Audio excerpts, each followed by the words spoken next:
Hello friends. China world का number one chemical producing country है। China का economy कहने के लिए 2005 में इंडिया के बराबर था, लेकिन चाइना इंडिया से 1990 से ही आगे चल रहा था। वो अपना इंफ्रास्ट्रक्चर को पूरे दुनिया से छिपाकर 15 साल रखा, और जब 2005 में लगा कि अब टाइम आ गया है खुद को दुनिया में दिखाने का, तब वो अपना जीडीपी ग्रो करने के लिए उन सारे सेक्टर्स को जोर दिया जो उस समय काफ़ी डिमांड में थे। मैं China India economic roller coaster का एक डिफरेंट और डिटेल्ड प्लेलिस्ट बनाऊंगा। उसमें 15 से 20 वीडियो होंगे। आपको इसमें फ्यूचर मल्टीबैगर स्टॉक्स भी के बारे में जानकारी मिलेगी, जिसे चाइना चाह के भी कुछ नहीं बिगाड़ सकता है। जैसे वो अभी इंडिया स्टील सेक्टर और केमिकल सेक्टर्स को यहाँ पे इम्पैक्ट कर रहा है। इंडिया के इंफ्रास्ट्रक्चर को वीक करने के लिए वो अपना रियल एस्टेट सेक्टर को डाउन कर दिया है। मैं आपको सारी चीज़ों को डिटेल्स में बताऊंगा कि कैसे जियोपॉलिटिक्स काम करती है, और इकोनॉमिक्स पॉइंट ऑफ व्यू से अलग अलग मैं सीरीज बनाऊंगा। और केमिकल सेक्टर्स को कैसे इम्पेक्ट किया, उसके बारे में आज हम डिटेल्स में बात तो कर ही रहे हैं। चाइना के एक्सेसिव केमिकल मैन्युफैक्चरिंग से चाइना का एनवायरनमेंट में बहुत बुरा असर पड़ा। Poor compliances, poor government policies और लैक ऑफ ऑडिट की वजह से चाइनीज केमिकल प्लांट्स काफ़ी चीप रेट में पूरे दुनिया को केमिकल्स प्रोवाइड करा रहे थे। मात्र 10 साल में वो केमिकल प्लांट लगाकर प्रोडक्शन चालू करके 100 सालों से जो पुराना किंग था यूरोपियन यूनियन, उसे पीछे छोड़ दिया। पूरे दुनिया का 50% केमिकल प्रोडक्शन अकेले चाइना कर रहा था। अचानक चाइना में कई सारे रिवर्स पॉल्यूट हो गई, एक्सीडेंट्स होने लगे, पूरी बातें वर्ल्ड में फैल गई। मजबूरन चाइना को कई सारे केमिकल कंपनी शट डाउन करने पड़े, और 2019-20 में काफ़ी टाइट गवर्नमेंट पॉलिसी भी लानी पड़ी। और यहीं पर इंडियन केमिकल सेक्टर्स को एक इज मिल गया। पूरी दुनिया चाइना प्लस वन स्ट्रेटेजी की ओर ध्यान देने लगी। यहाँ पर कंपेरेटिवली इन्वायरमेंटल पॉलिसी और गाइडलाइंस जो है वो चाइना के मुकाबले सही थे। इसी वजह से यहाँ पर केमिकल सेक्टर में मैसिव डिमांड आ गई, और केमिकल सेक्टर के जो सारे स्टॉक्स थे वो 2020-21 में बहुत सारे रिटर्न दिए, I mean multi bagger return दिए। हालांकि केमिकल सेक्टर में मैंने स्टडी किया है कि ये हर एक 5-6 साल, 7 साल 8 साल में बूम और बस्ट होती रहती है। ये किसी भी सेक्टर के लिए नॉर्मल है, ये एक आम बात है। जब सेक्टर अपने लोअर बेस से कई गुना बढ़ जाता है, तो बस मार्केट को बहाना चाहिए होता है कि कैसे कोई मौका मिले और उसमें हैविली करेक्शन हो। 2022 में रसिया यूक्रेन वार एक वजह मिल गई, और यही एक बहाना था। लेकिन उसके बाद जो आफ्टर इफेक्ट हुआ वो वाकई केमिकल कंपनी के लिए बहुत बुरा था, खासकर इंडियन केमिकल कंपनीज की। रसिया चीप रेट में वर्ल्ड को पेट्रोलियम सप्लाई करता है, हालांकि उसकी क्वालिटी मिडिल ईस्ट के तुलना में इन्फीरियर है, पर केमिकल कंपनीज को इससे कोई फर्क नहीं पड़ता है। रसिया यूक्रेन वार की वजह से रसिया में सैंक्शंस लगे और रॉ मटेरियल के प्राइसेस बढ़ गए, और सप्लाई चेन में भी डिसरप्शन हो गई। यही नहीं, अमेरिका में इन्फ्लेशन आ गया, यूरोप में रिसेशन आ गया, और वर्ल्ड इकोनॉमी काफ़ी डिस्टर्ब हुई। और अचानक से चाइना के जो केमिकल इंडस्ट्री है वो काफ़ी स्पीड से अपना सेफ्टी इन्वायरमेंटल जितने भी लॉस थे उनको उसके अकॉर्डिंग उसने कंप्लाइंसेस किए, और उसके बाद चाइनीज़ प्रोडक्ट फिर से मार्केट में आ गई। जब चारों तरफ से इंडियन केमिकल सेक्टर में मार पड़ने लगी, तो केमिकल सेक्टर बुरी तरह पिट गए। यहाँ पे क्वार्टर रिजल्ट्स भी लगातार बुरे आने लगे। अब प्रॉफिट मार्जिन में भी काफ़ी प्रेशर दिखाई दिया। ये सारे इम्पैक्ट हम किसी भी केमिकल स्टॉक के चार्ट पैटर्न में देख सकते हैं।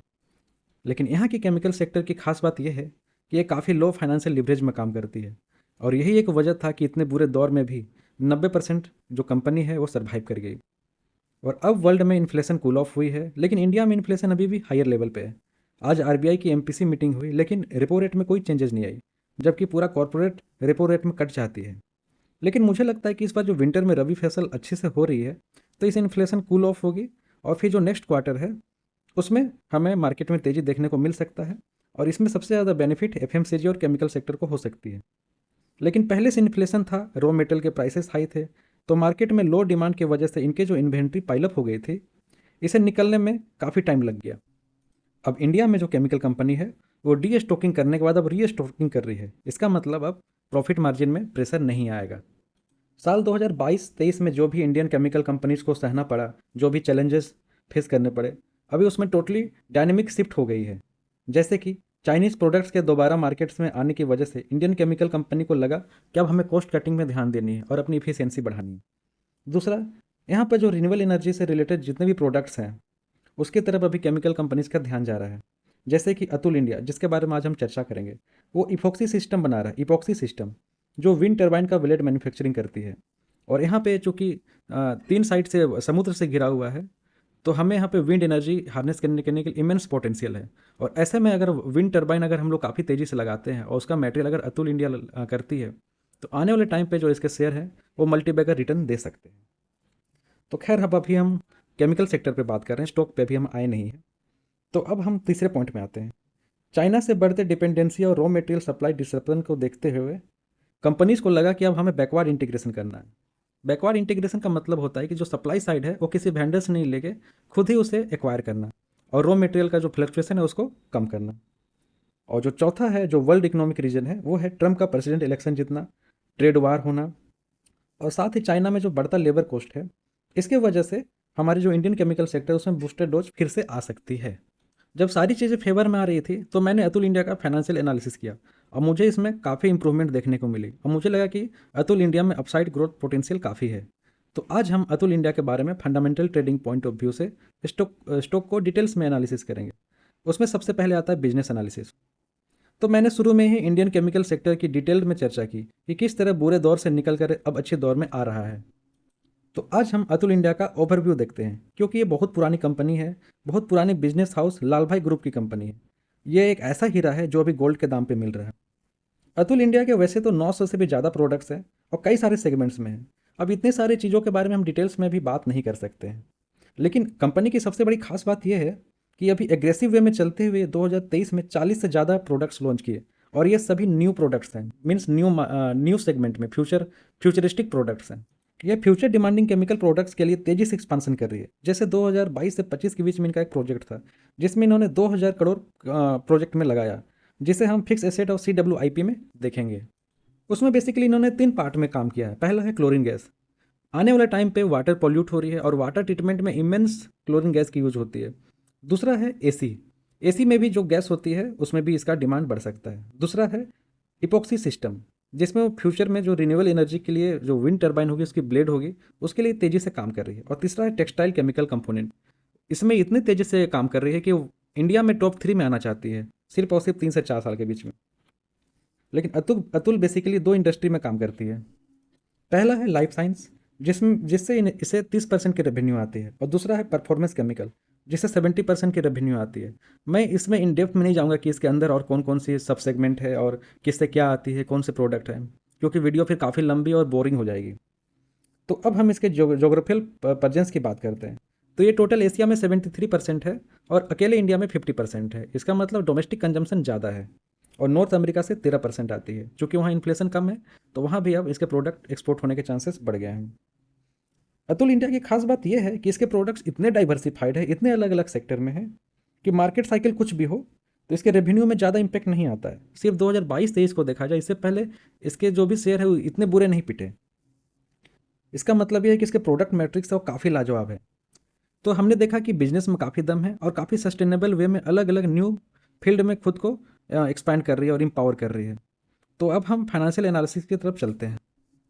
तो अब हम स्किनर.इन में आते हैं, और स्किनर.इन में सबसे पहले मैं यहाँ पे स्किनर खोलता हूँ। इसमें मैंने एक ट्रेडिंग लिस्ट बनाई है। इसमें मैंने कई सारे फिल्टर्स लगाए हैं कि स्टॉक्स को चूज कैसे करें।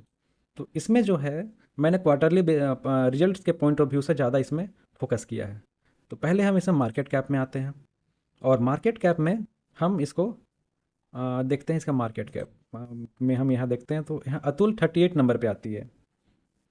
तो अब हम अतुल को खोलते हैं। अतुल लिमिटेड है, ये केमिकल कंपनी है जैसे मैंने बताया था। अब हम यहाँ पर इसके fundamental trading point of view से 3 चीज़ों को देखेंगे। पहला है मार्केट कैप, दूसरा है डेब्ट टू इक्विटी, और तीसरा है पी रेशियो।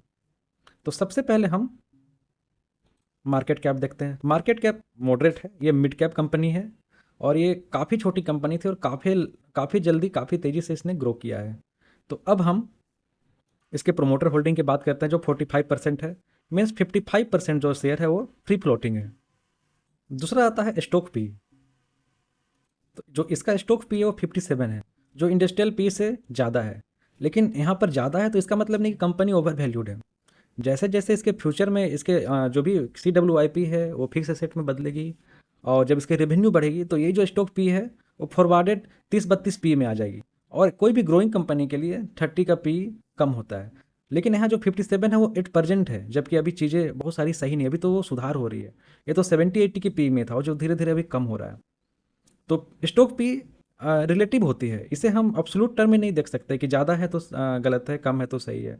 ये टोटली रिलेटिव होती है, और रिलेटिव को आपको समझने के लिए आपको कई सारे कंटेक्स्ट में देखना पड़ता है। अब आती है डेब्ट टू इक्विटी। तो मैंने पहले ही बताया था केमिकल कंपनी यहाँ पे काफ़ी कम लिवरेज यूज़ करती है, तो यहाँ पर जो डेप्थ है वो बहुत ही कम है। तो अतुल की जो ये फिनेंशियल मैट्रिक्स है, शुरुआत की वो ठीक ठाक है। अब हम इसमें आगे बढ़ते हैं, तो इसमें हम पीयर्स में आते हैं। तो पीयर्स में एक्चुअली कई सारे अलग अलग प्रोडक्ट के लिए अलग अलग कंपनी है, तो इसमें हमें एग्जैक्ट पता नहीं चलेगा। बेसिकली अतुल का जो ये प्रोडक्ट्स है वो टाटा केमिकल केमिकल के प्रोडक्ट से अलग है, तो इसके पी रेशियो को हम जस्टिफाई नहीं कर सकते हैं कि अगर ज़्यादा है तो सही है या कम है तो ख़राब है वगैरह वगैरह, कुछ भी हम लोग इसमें जस्टिफाई नहीं कर सकते। लेकिन इतना तो है कि ये नॉन साइक्लिक है, तो इसमें 40 से ज़्यादा पी होना भी गलत नहीं है। तो अब हम इसके सीधे क्वार्टर रिजल्ट्स पे आते हैं, जो कि हमारे फाइनेंशियल फंडामेंटल ट्रेडिंग का सबसे इंपॉर्टेंट चीज़ है, और इसी बेसिस पे ही हम डिसाइड करेंगे कि किसी स्टॉक को चूज करना है या नहीं, या उसमें बाई करनी है या नहीं। तो अब हम इसके सीधे आते हैं क्वार्टर रिजल्ट, जो लेटेस्ट क्वार्टर रिजल्ट है सितंबर महीने में। तो हम यहाँ देख रहे हैं कि जो इसके सेल्स है वो ठीक ठाक है। इससे पहले जो है 2022 में 1477 करोड़ के आसपास में थी, लेकिन अभी वो थोड़ी कम है। लेकिन पहले से जो मार्च 2023 जून 2023 मीन्स जो 2023 का ये था ईयर था, उससे काफ़ी ज़्यादा है। प्रॉफिट की बात करें तो प्रॉफिट भी ठीक ठाक है, और प्रॉफिट मार्जिन जो 2023 में और 22 में कम हो गए थे वो बढ़ के फिर से 17% आ गई। इसका वजह है कि जो इन्वेंट्री जो पाइलअप हो गई थी वो धीरे धीरे निकल चुकी है। अब इसमें उतनी भी मतलब इन्फ्लेशन का असर ज़्यादा नहीं है। प्रॉफिट मार्जिन कब कम होती है, जब आप अपना इन्फ्लेशन को कंज्यूमर तक आप पास ऑन नहीं कर पाते हो। तो यहाँ पे ऑपरेटिंग प्रॉफिट मार्जिन भी बढ़ रही है, और नेट प्रॉफिट भी ठीक ठाक है। बेस्ट नहीं है, लेकिन बेस्ट नहीं है तो शेयर प्राइसेस भी काफ़ी पिटे हुए हैं। हमें ये भी देखनी है कि अगर रिजल्ट बेस्ट ना हो लेकिन शेयर काफ़ी पिटे हो, तो वहाँ से अपसाइड पोटेंशियल बढ़ जाती है। तो अब हम इसके एनुअल रिजल्ट्स पे आते हैं। तो एनुअल रिजल्ट्स में हम देख रहे हैं यहाँ पे कि जो सेल्स है वो हाईएस्ट एवर है। आई मीन सॉरी 2023 में, मतलब 2022 का जो ईयर था और जो क्वार्टर एंडिंग 2023 में है, तो इसमें ये हाईएस्ट एवर था। लेकिन अभी भी जो है वो उतनी मतलब ठीक ठाक है, सेकेंड हाईएस्ट है। ऑपरेटिंग प्रॉफिट की बात करें तो यहाँ पर मार्च 2020, 21 और 22 इससे अभी कम है, लेकिन इसकी रिकवरी हो रही है। मार्च 2024 से रिकवरी हो रही है। प्रॉफिट मार्जिन में भी सुधार है। तो एनुअल रिजल्ट से हमें यहाँ पे देखने को मिल रहा है कि चीज़ें धीरे धीरे बदल रही है। अभी बेस्ट तो नहीं है, लेकिन इसके शेयर काफ़ी पिटे हुए, उस पॉइंट ऑफ व्यू से ये काफ़ी अच्छा है। अब हम इसके बैलेंस शीट में आते हैं। बैलेंस शीट जो मुझे सबसे ज़्यादा इम्प्रेस किया, उसका वजह है कि इसका रिजर्व्स लगातार बढ़ रहे हैं, इसमें कोई भी इशू नहीं है।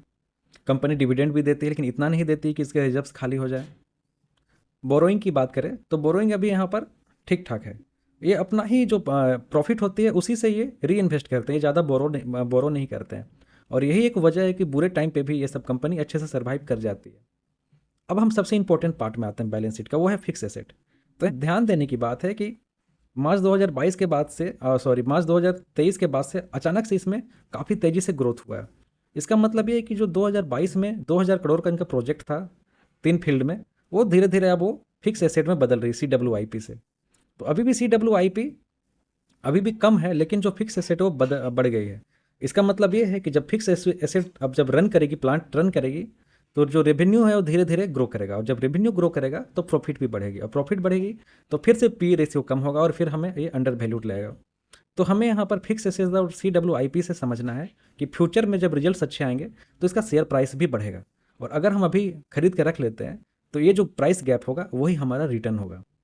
तो अब हम इसके कैश फ्लो में आते हैं। कैश फ्लो में सिर्फ एक ही चीज़ देखना है कि cash from operating activity plus में है, यानी प्लस में है मतलब इसका day to day business operation smoothly चल रहा है। अब हम इसमें आते हैं शेयर होल्डिंग पैटर्न पे। तो शेयर होल्डिंग पैटर्न पे हमें जो पब्लिक दिख रहा है, हमें सबसे ज़्यादा फोकस यही करनी कि पब्लिक से माल लिया जा रहा है या नहीं। तो हम यहाँ पर देखते हैं कि प्रोमोटर्स लगभग स्टेगनेंट है, ना ज़्यादा कम ना ज़्यादा बढ़ा है, कुछ नहीं हुआ है। FII ने पिछले क्वार्टर में थोड़ा सा एग्रेसिवली बढ़ाया था। DII भी मॉडरेटली ठीक ठाक है, पब्लिक भी ठीक है। लेकिन यहाँ पे एक कैच की बात है कि जो नंबर ऑफ शेयर होल्डर्स है अचानक से यहाँ पर 67,700 से 60,000 में आ गए। मतलब जो 7,000 जो रिटेलर्स है, इससे छीन के FII ने माल यहाँ लिया है। इसका मतलब अब कंपनी में अब रिबाउंड हो रही है, और इसे FII ने समझ लिया है। तो पब्लिक में भी हमें देखनी कि इसमें HNI है कि नहीं। तो HNI यहाँ पे 2 है, और इनका होल्डिंग 2 है, 2% है। मीन्स पब्लिक के पास अभी 18% है, और बाकी सारे शेयर अभी स्ट्रॉन्ग हैंड के पास है, मीन्स 82% स्ट्रॉन्ग हैंड के पास में, 18% वीक हैंड के पास में है। इसका मतलब कंपनी मजबूत है और बड़े लोगों का इसमें भरोसा है। तो फाइनेंशियल एनालिसिस में हमने देखा कि रिजल्ट बेस्ट तो नहीं है, लेकिन अगर हम चार्ट पैटर्न में देखें जिस तरह से शेयर पिटी हुई है तो ये काफ़ी अट्रैक्टिव लगती है। तो अब हम फाइनेंशियल एनालिसिस में देखें कि इसमें बाइंग अपॉर्चुनिटी आ सकती है, और इसमें हम साइकोलॉजिकल पॉइंट ऑफ व्यू से समझेंगे। पहले हम इसमें ट्रेडिंग view.com में आते हैं और इसका हम 1 डे चार्ट पैटर्न खोलते हैं। तो मैं यहाँ पे बता दूँ 2020-21 में इतनी ज़्यादा रैली आई, इसका वजह भी था कि क्वार्टर रिजल्ट्स काफ़ी अच्छे आ रहे थे। लेकिन उसके बाद से जो रसिया यूक्रेन वार हुआ तो उस वक्त शेयर लगातार पिटते गए, यहाँ तक कि ये अपना टॉप से 50% तक नीचे पिट गया। लेकिन सारे सेक्टर में ऐसा होता है। इससे पहले यहाँ पर जो बूम आई थी वो यहाँ पर 2014-15 में आई थी। यहाँ पर जो शेयर है वो 410, 2014 में 410 था, वो 15 में 3 गुना हो गया। तो इस तरह से 7 साल 8 साल में एक बार ये साइकिल बूम और बस्ट करती है, और ये नॉर्मल है, किसी भी सेक्टर में होता है, जो मैंने पहले भी बताया था। तो हम यहाँ शेयर प्राइस के जो फ्लक्चुएशन, इससे भी हम लोग समझ सकते हैं। तो जब यहाँ पे लगातार शेयर गिर रहे थे तो इसका वजह था यहाँ पे फंडामेंटल वीक हो रही थी। लेकिन अब अचानक से इसमें एक रिटेस्ट हुआ और बॉटम से यहाँ पे ये जब ऊपर आ रही थी तो इसने जो पहले का जो हाई था उससे ऊपर भी यहाँ पे सस्टेन किया है। मैंने आप लोगों को पहले भी डाउ थ्योरी बताया है कि किस तरह से जब लोअर लो बनाया जाता है तो लोअर लो बनने के बाद जब एक बार ऊपर आनी चालू होती है तो जो पहले का जो हाई है उससे ऊपर भी अगर वो काफ़ी दिन तक सस्टेन किया है, इसका मतलब यहाँ पे वैल्यू इन्वेस्टर बाई कर चुके हैं। मैं ये भी बता दूं कि जब किसी भी सेक्टर में बेयरिश मोमेंटम होता है, मीन्स काफ़ी पिटा होता है, तो उस समय जो वैल्यू इन्वेस्टर्स है वही इन सारे शेयर्स को बचाते हैं, वही धीरे धीरे यहाँ पे एक्यूमुलेट करते हैं, क्योंकि यहाँ पे ट्रेडर्स गायब रहते हैं। ट्रेडर्स वो होते हैं जो मोमेंटम चेंज करते हैं। जब किसी सेक्टर में रैली आती है, लगातार शेयर चलते रहते हैं, तब उसमें वो एंट्री करते हैं और कुछ टाइम में निकल जाते हैं। तो यहाँ पर हमें ये देखने की बात है, जो हमारा एक साइकोलॉजिकल पॉइंट ऑफ व्यू से मैं बताना चाहूँगा कि अगर हम इन्वेस्टर्स हैं और हम ट्रेडर्स पॉइंट ऑफ व्यू से अगर हम काम करें तो हमें कभी भी रिटर्न नहीं मिलेगा, और अगर हम ट्रेडर्स हैं और हम इन्वेस्टर पॉइंट ऑफ व्यू से काम करें तो नहीं होगा। यहाँ पे बॉटम है, यहाँ पर बॉटम है। लेकिन अगर हम यहाँ पे ट्रेडर्स होंगे और सोचेंगे कि वाह ये तो काफ़ी नीचे है, यहाँ पे लेनी चाहिए, तो आपको रिटर्न नहीं मिलेगा, क्योंकि यहाँ पे मोमेंटम है ही नहीं। मोमेंटम है नहीं क्योंकि यहाँ पे शॉर्ट टर्म ट्रेडर्स कम है, और कम है तो फिर आपको रिटर्न नहीं मिलेगी। तो आज मैं डिटेल्स में बताऊँगा कि इसमें कौन सी पैटर्न बन रही है। तो पहले हम इसमें देखते हैं, मुझे यहाँ पे दिख रहा है इसमें कव विथ हैंडल बन रहा है, और रिवर्स हेड एंड शोल्डर भी हम बोल सकते हैं अगर इसे हम थोड़ा सा एक्सटेंड करें तो। मैं पहले इसमें चार्ट पैटर्न ड्रॉ करता हूँ। तो मैंने चार्ट पैटर्न ड्रॉ करने का तरीका बताया था कि जो ग्रीन कैंडल टॉप में होती है इसका क्लोजिंग प्राइस, उसे हमें एक्सटेंड करनी है। तो यहाँ पर जो है इस जगह पर जो 16 अप्रैल 2021 है, आई मीन इस पॉइंट में यहाँ पे भी एक सपोर्ट लिया है।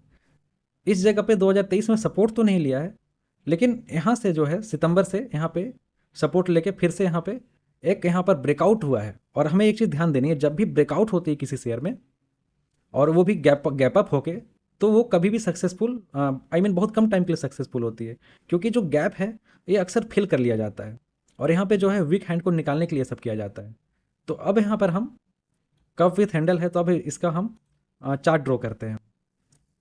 ये हमारी है, ये इसे हमें रफली ड्रॉ करनी होती है। कभी भी हम इसमें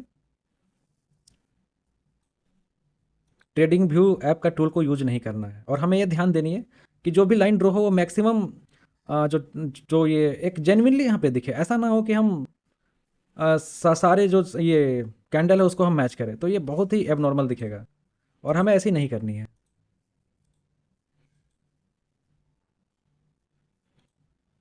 तो मैं फिर से एक बार चार्ट ड्रॉ करता हूँ।